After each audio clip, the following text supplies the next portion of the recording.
Good afternoon, everyone. Welcome to Fireside Chat with Debbie Marks. I am your host for the next hour. And today I am welcoming Hava London. And she is a resident here in Central Ohio. And her business is focusing on bookkeeping and accounting, but she has a side hustle, which I'm just going to let her go and start sharing with us, telling us about herself, because it's better to come from her than from me, and because she can fill in the spaces that I might be lacking. Hava, I want to welcome you here today. We're joined by Sally, and in the course of this is being recorded, and at the end, I will tell you where you can find the recording of this. And so welcome, Hava. Welcome to Fireside Chat with Debbie Marks. I'm so happy to have you here today. And I'm really excited to have you share with us and our listeners what you do. So, Oh, thank you, Debbie. Thank you for having me. It's good to be here. So I am the owner of Mantle Financial Solutions. We focus on helping, small to mid-size, usually under 10 million, business owners with their money, like with their bookkeeping. We believe that you should use your money to make money. So I think that sets us apart a little bit from like a lot of standard bookkeepers, CPAs, accountants, and that type of thing, because I feel like they are looked at, like this kind of profession is looked at as a necessary evil because taxes is not a fun thing. Bookkeeping kind of gets linked to that, which is really quite fair. And a lot of times I think a lot of us do just kind of like look at it as, categorizing people's transactions and getting their stuff ready for tax season. But I really think that people should stay more connected to their money so that they can be proactive and use that information, to actually make themselves more money. And so I don't think it should be looked at as like a pure expense. I think it should be looked at as an investment in your business where you can actually, use your money to make money. And we like to come alongside our clients and business owners and help them do that. We'll do things like customize their P&L. So I want them to be able to, do like a 30-second glance at that and get like an immediate sense of if something seems off, and then because business owners are busy. I mean, I get it too. Like, trying to like work in your business and run your business, it's a lot. And there's a lot of red tape. There's a lot of, minutia that we're being pulled in a lot of directions. And so we just really like to come alongside our business owners and help them with that. that's interesting because I bet you find when you start with a client, especially a new client, that they have misideas. They might be confused, and you probably help them sort through all of that and find a better path for them to go with their business, because like you said, we're all busy every day. We Mhm. don't have time to sit down and structure into our business finances. So Right. when you start with a new client, where do you start? I do. I'm a QuickBooks Pro advisor, and so focus kind of on that segment right now. So usually, they grant me accounting access, and I just do like an overview. One thing I do want to say too, another I think misunderstanding in this field is that the term CPA is just thrown around like so loosely. And like I saw in group, a couple weeks ago, someone was saying like, I have a client that's looking for a CPA, and people just started throwing out CPA's names. And I personally think like the best approach to that is, what does that client actually need? Do they need a tax preparer? Do they need like a CFO that's gonna, or a controller in their company? Because do they need a bookkeeper? Because technically a CPA could be any of those. And Mhm. so you want to match them. And then the other thing is that if they're looking for a taxpayer, I mean, I love enrolled agents because, when you have a CPA, they have, pretty extensive schooling. However, it's broad. So they're taught to do audits, they're taught to do, CFO activities, and they're taught, of course, preparing taxes as well. Whereas an enrolled agent, they are like experts in tax law because that's the only test they had to pass to get their license. And then on the other hand, on the bookkeeping spectrum, you'll be surprised at how many CPAs actually don't know that much about bookkeeping, and definitely don't know a lot about like how to use the software, because you have the whole software component as well, of bookkeeping, I guess. So, the first thing that I'm going to do is just find out what's going on with that client and match them up. I want to know that they do have a good tax preparer, and I need to know kind of like what their goals are. A lot of our clients, what we do is we have like a monthly maintenance where we are, categorizing their transactions, reconciling their accounts, and then producing those financial statements so they can get that assessment very briefly. Hmm. I like your comment that you said, I got some information off of LinkedIn, and it uh, says money should drive the success of a business, not be an afterthought report at the end of the quarter of the year. To me, that shows that lots of times people do have the misconception of these two aspects of a business. Could you extend that a little bit? Yeah, absolutely. So, again, a lot of times people often also procrastinate in their bookkeeping. And, one of the problems with that is there are deadlines, right? Like once December 31st hit, maybe it would have been a good time to make an investment for your business, and because you could have really used that write off to negate your tax liability, but it's too late, or there's, maybe you could have moved something around, or, there's just a variety of options that people have if they are paying attention to dates, if they are taking care of it. And there's also like penalties too, of course, if you're not, making your estimated tax payments like you should, and that type of thing. And so I feel like, again, and I get it, like I shouldn't, but I even do it myself sometimes where I'm in busy, and again, it's like it's not the greatest, feeling inside to start thinking about like your taxes and and stuff like that. And so it's easy to procrastinate, but it's definitely one of those things where when you do procrastinate, you're probably going to suffer for it, rather than using that money to invest in your business. Like, what if you could do a write-off, like invest in something that your business needs, write that off, and actually save yourself that money? Oh And yeah. that's just a really that's a not an unrealistic scenario. So I don't prepare taxes. I work with people who do. I do have an enrolled agent I work with, and he and I are very much alike in that, where he's looking at the business, and he actually has plans as well.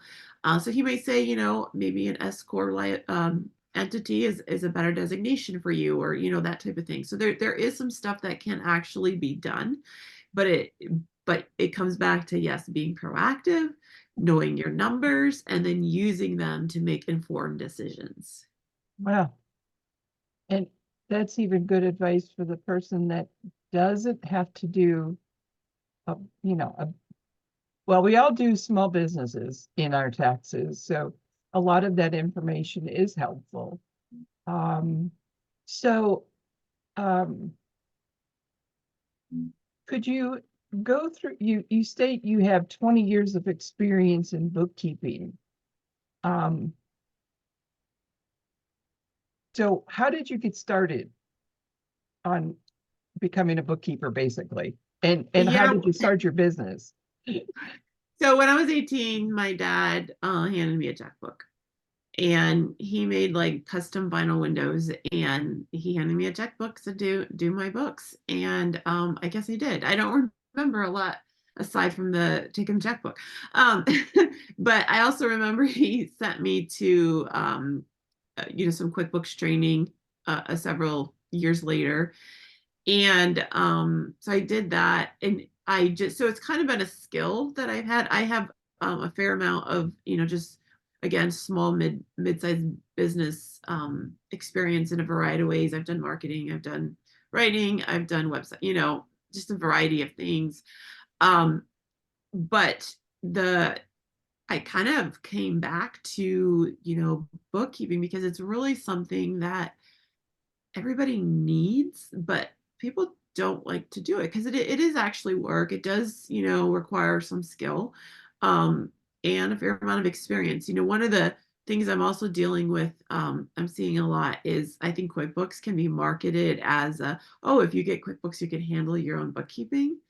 And I think that's a really kind of unfair, because I can't tell you how many times, I have clients that they actually thought that was true, and they had no clue what they were doing, and it ended up to be quite a mess. So I do actually some QuickBooks cleanup as well.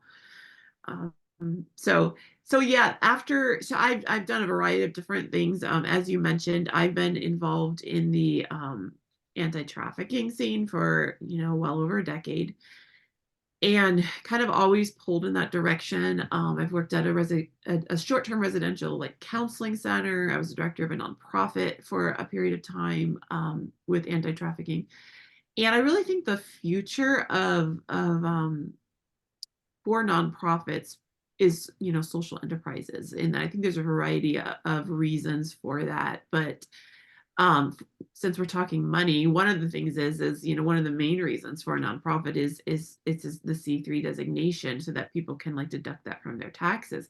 But with the way the tax law, I've asked multiple tax preparers this, and people aren't really taking those individualized deductions right now, because like standard deductions or other deductions are really more worth it. I mean, I just asked mine, and she said, if you haven't given, it was multiple thousands of dollars, it's not worth the individualized, write-off. So you really lose a lot of the tax advantage to a C3, and Hmm. people aren't taking them anyway. So, and it's also like, you're just in the, I don't like to beg for money. I'm just, I don't know, not that type of person. You know what I mean? I Yeah. like to do good business. I believe good business is good for the client and is good for the vendor or whoever's selling that service. And I believe that, it's okay for business owners to charge appropriately. And then I think that out of that, I think we have a lot of I believe in capitalism. I believe that's the way of the free world. Unfortunately, we have a lot of crony capitalism going on. And so that's why I love investing in small to mid-sized business owners, because business owners actually make our communities stronger and safer, because they have investment in their local community. They're serving their local community. They know their local community. They're hiring from their local community. They're providing jobs, Right. and it keeps everything local. And I just think that that makes way more stronger communities. And kind of in my whole journey in the anti-trafficking world, I think I shared with you some an article I wrote or I don't know, early summer last year. Is just, the anti-trafficking thing is a really hard thing to take head on. Especially with right now, now it's becoming more exposed, where, the actual government is involved in that. And so to take that on is really, really difficult. But what we can do is we can make a differences in our own communities. We can make a difference in the children in our communities. Sally, you're working with seniors. You have like just a prime opportunity there to actually change, a child's life, because what I'm experiencing with Gen Z and Gen A, but primarily Gen Z is who I, kind of interact with, is they're just desperate for connection. They're desperate for someone to understand them, because they're facing a world that even my generation doesn't know exists unless we delve into it enough to see it. But like if I would just go by like my experience when I was that age, um it's just a completely different world, let alone the whole generations above me, and so and I know we're not getting too far down that road, Debbie. You got to rein me in. It's hard for me to get stopped when I'm in this, but yeah, one of the things I'm really excited about doing, with my business too, is just providing opportunities and mentorships for younger generations to teach them how to do stuff and teach them how to do book work. It's a great skill. So when it's coming back to your question about when I started my own business, when I resigned from the nonprofit I was working at, it had some open space. A family member had asked me to come kind of fix a department in a business that I had been involved with, for many years. And so I did that, but I knew it was time to start my own business because I do have some other things in the works that hopefully will be coming hopefully later this year. And I felt like in order to get to that thing, I needed to kind of establish a good financial, just foundation. And so I thought about business consulting. That's a really crowded field. Like everybody kind of wants to do that. Yeah. And you really have to kind of establish that you have something worth saying to get into that field, but I realized like finance it's just like I say, it's work, and it's skill and experience. And that was something that I had. And so that's kind of, I decided, well, let's start here. And I started doing it full time. You shared before we started, you have something to screen share with us? Yeah, I pulled up What exactly was that? yeah, it's just a little information about my business. Let me grab it up here for Good. you. Can you see it there? Yes. So, I mean, it's mostly, what we've talked about. Your listeners can, scan that barcode or sorry, QR code. Mantle Business Solutions is where you find me. That's my number. But yeah, we help you with QuickBooks and financial services so you can use your money to drive your business to success, which is what we've pretty much been talking about. So this is just kind of an overview of that. Well, that's good. I did put in the chat um, the information that I got off of LinkedIn for you, for your information, your email, um, your website, and that they can reach you on LinkedIn. I Yep. did not include the phone number, so that's just missing. Okay. Yeah, that looks great. And how did you come up with Mantle Financial Solutions? That's an intriguing name. Um, so that's kind of its own story. It actually I had a really interesting experience at a church service actually one evening. Um, there was this visiting preacher, and I guess he was I'm trying to think of how to describe him. He had an extensive, work in the nonprofit, but he was like teaching, but he would like prophesy over people. And I, especially at that time, was definitely a Christian, but like a little bit of a skeptic. I tend to be a little bit of a pragmatic person. Like, let me see the data, let me see the facts. And so I went to this service, and I was actually, I believe I was recovering from neuro COVID, and I had been extremely sick. And like I was past it, but like the damage I was still kind of working through. And so I decided to go this evening, and he was calling people up and like prophesying over them. And I was kind of in the back, and I kind of, sometimes you just feel this, and I felt in myself, okay, I think he's gonna call me up. But he didn't. And he was calling up children and just a variety of people. And, again, my just pragmatic side, I'm like, it's pretty easy to prophesy over a 10-year-old what's going to happen to them 20 years from now. Like, how do we even, how do we know that's actually going to happen? And like, you can tell a lot too, just by interacting with people, so some of his stuff was pretty generic.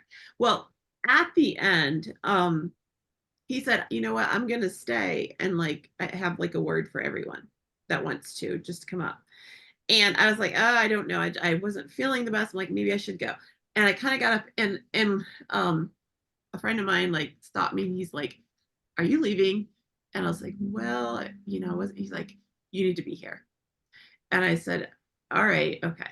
So it was just so weird. So I go up, I actually recorded it because I just didn't know what was going to happen. But anyway, when he looked at me, he said, this is just the best I can remember. And I have listened to it several times, but he's like, she's a Deborah.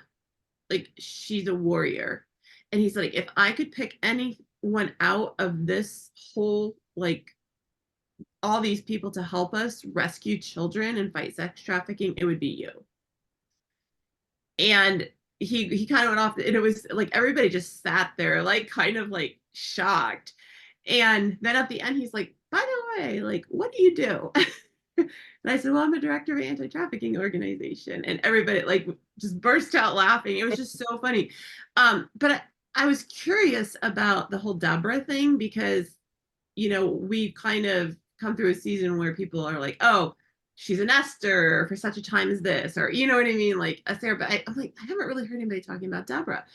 Well, pretty about within like a month after that, someone also from that church like sent me this like spoken word about Deborah and about Deborah's mantle. And it was like literally what I feel like the calling that God has on my life. And it was just a beautiful like. And so I got just really curious about the whole like Deborah's mantle thing, started looking into that. And so mantle kind of stuck with me because I just believe that, you know, this is, like I said, this business, Mantle Financial Solutions is, you know, the first step. And there's other things coming. Wow, that's interesting. I'm glad I asked. Most people don't get that long of an explanation. But Well, that's okay. Because I never would have imagined that to be the reason why yeah. you use that word. And Sally, any chance you have a question or anything to kind of? Nope, not right now. Okay, all right. So Hava, we're doing, really well here. What what would be your 30-second commercial if you were speaking to the people that are going to be on the recording? What would you say to them about your job or whatever? For Mantle Financial, you know, really it's we take care of your books so you can use your money to make money. Short and sweet. Yeah. Now, here's the $1 million question. What would be your 30-second commercial for sex trafficking? Care about the people around you. Get involved in your community. I Yeah, really think that's the way, that's the way forward. Um, you know, when you look at our world today, I believe it's Stephen Porges, who his definition of trauma is the chronic disruption of connection. And we live in such a disconnected world. Families can live in the same home and be disconnected. And God didn't make us that way. He made us for connection with Him, He made us for connection with each other. And that just chronic and in a thousand different ways that the disconnection these children are experiencing is fracturing them. And God heals, God restores, but He uses people to do that. And so I've just been so interested, just as I begin to reach out to like the Gen Zers that I have the opportunity to come into my path. And what I'm hearing from them, is like, nobody listens. Nobody listens to us. And I really believe that one of the problems is we, like my generation, uh, have been, and I'm going to use the word groom, and let me define that for you. Obviously grooming can be sexual, that's absolutely included, but I mean a broader sense where we influence, manipulate, or change someone for purposes for someone else's or something else's good. Like, and our society has been being groomed for a long time. So we're at the place now where my generation was heavily groomed. So we're raising children that are even more groomed, and we don't even recognize it because we're fighting through our own, mindset, where we've been like influenced and programmed to think about life in a certain way. And these children are just experiencing, like I mentioned earlier, some of the stuff that they know, like it's almost weird sometimes to interact with them, because I'm just like, I don't really want to talk with you about that because you're a minor. You know what I'm saying? But here's the thing, they know probably more about it than I do. And one of them literally said to me, I said, how do you process this stuff? And she said, online. Because Well, she's like, I try to talk to the adults in my life, and they're not getting it. A couple weeks ago, I was at Live to Lead. I don't know if are you familiar with that? no. It's like I think it's a Maxwell like thing. Um, and John Maxwell said, he's like, I am so worried about this like Gen Z. And he's like, I'm worried about them because they do not have good leaders. And I think that like that just like hit me in the heart, because I feel like we have this like huge blame game going on, right? Where I don't know, like older generations, they're like, oh, Gen Z, they don't know how to work, blah, blah, you know what I mean? Like saying a lot of honestly legitimate stuff. But you know what? You know what the number one, thing a good leader does? They take responsibility. Mhm. They just don't blame. I mean, and again, we have generation, that's a way where I feel like my generation, probably has really kind of gone off, is where it's easy to make something always somebody else's fault, and so we're literally blaming. I had this interaction actually with this young this young person recently, and I reacted in a way that in the moment that wasn't like the best, right? And he came back to me and he's like, did I make you mad? Like, did I? And I actually was mad. And and then there was just this moment where like I was just like, Hava, are you really going to blame a 17-year-old for your issues that caused that response? Because he didn't make me react like that. Even if he did something that he shouldn't have done or whatever, like I'm responsible for my own reactions. And the truth was, I was being like triggered by something that I had not fully resolved. And that made me respond to him. Yeah. And if we blame them for our responses, this is another thing that they're great. Children aren't supposed to do that for the adults, right? Like they have enough to sort through. Like we're supposed to be helping them sort through their junk, Yeah. but instead we're making them responsible for ours. And that was just like a moment of clarity where I'm like, oh man, I just like I'm not a parent. Like that was something that I really wanted. And it just was not something that God had in the cards for me. And that's one of the reasons though I do feel like called to this, because there's things that I can do and say that when you're a parent and you're in the thick of it, you just don't see it the same, because you're in it. But also there's this also part of me that's just like, oh my gosh, respect for every parent out there. Because I can have that interaction, right? Like in a short period of time and like pull myself out. But I'm like, man, like living with someone that's dependent on you 24/7, day in and day out for 18, 20, years, maybe multiple of them.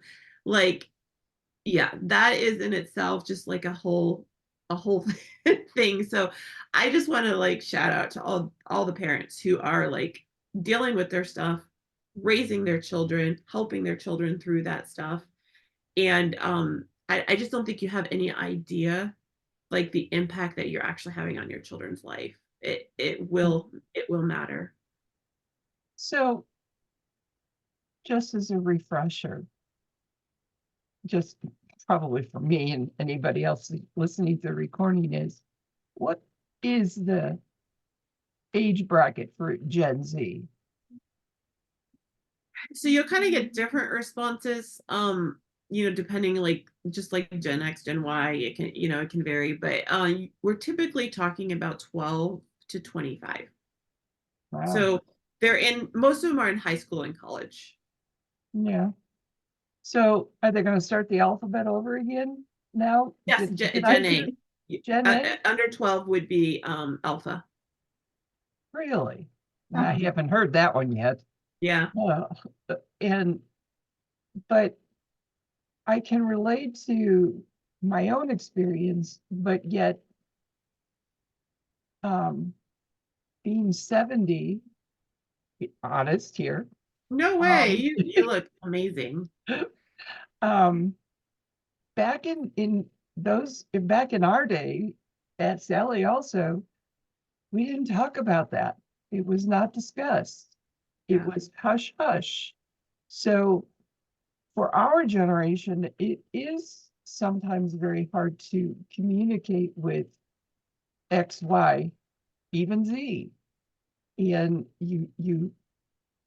I know my daughter who is dealing with something with her oldest daughter who doesn't want her mom following her on 360.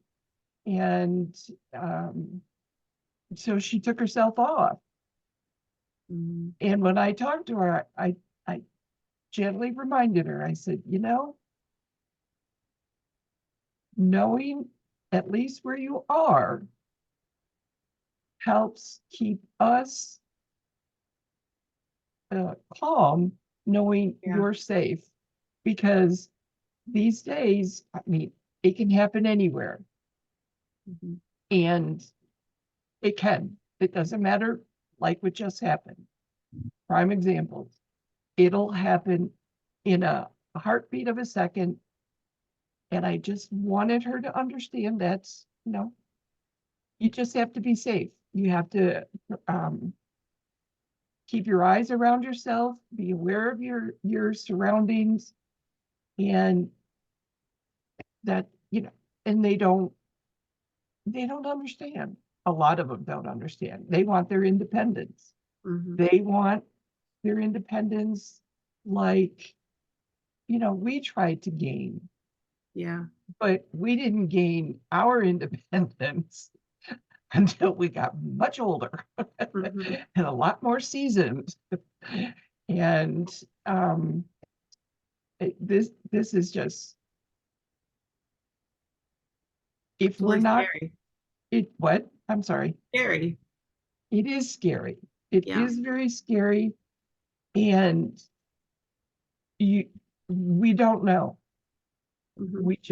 We just don't know. I mean, we could go to the gas station and somebody could come up to us and, you know, get after us. Even Yeah. at our age, they don't Mhm. care. They Mhm. don't care. And so enough about that. No, that I'm really glad you said that because that is like the whole loop. I think where on the Gen Z's part, like they need the wisdom of the older generations so much. They absolutely need the wisdom, and that comes back to the disconnection. And I think that that's one of the issues is because for whatever reason there are these disconnections. That Gen Z is like vulnerable, right? Because they don't have that protection of the wisdom, from the older generations. They don't have that just that communication to exactly to your point. And I think like that's just something I'm really passionate about is like if we want to be safe, we have to somehow bridge that gap where there's and it's not probably it's not perfect, but um because that is the best protection is having that connection and having that kind of communication. It is. It is. I have enjoyed this conversation. Um, Sally, anything? No, thank you, Hava. That was very interesting. And I'm just thinking back of raising my kids, Yeah. and they're raising their grandkids and now great grandkids. Oh wow. Mhm. Well, and Yeah. and I'm I actually older love than Debbie. they what? I'm actually older than Debbie. I'm 71. So do you are you in like are they nearby where you're involved in their life? No, you're Okay. not, unfortunately. Yeah. Yeah. Well, I mean, any kind of relationship, that you can have, that's just it's gonna help them. I know. I find that every once in a while I'll be thinking of one of them and I'll just send them a quick text message just to That's say amazing. hi. I mean, like Sally, I mean, my sister just had her first great grandchild, and it was Wow. like, whoa. Yeah, And I know the feeling, Debbie. I'm Yeah. not there yet. I mean, I have 9 grandchildren, but I honestly, I mean, Sandy and Mike told Maddie she's not getting married till she's 26 because that's when she's off their insurance. So I don't see any greats until after that. But that's Yeah. okay.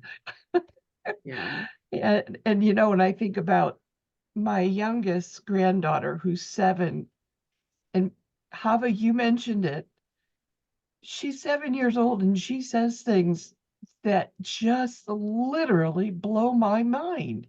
And Mhm. she's so articulate. She knows what she's saying.